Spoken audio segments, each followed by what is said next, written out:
একা ঘুরলে হবে, খালি একা ঘুরলে হবে, খালি ফাঁকি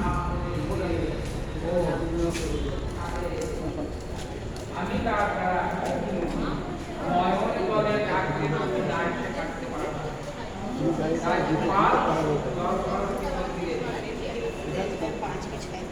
জিহাদ আজকে ভক্ত হরিকথা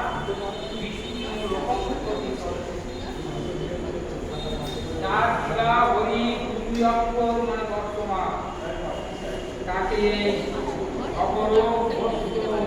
দাবানল গ্রন্থ চিন্তা স্থাপিত সংসার বিষ্ণু লোকা হরি বলো ভাইয়া মানব জনম সফল করো হরি গুণ গাইয়া হরি হরি বলো সবে বলো হরিগান অন্তিমে অবশ্য হবে হরি পদ স্থান ভোগে বিলাসে মত্ত হয়ে আসল কথা গেতে ভুলে মানব জনম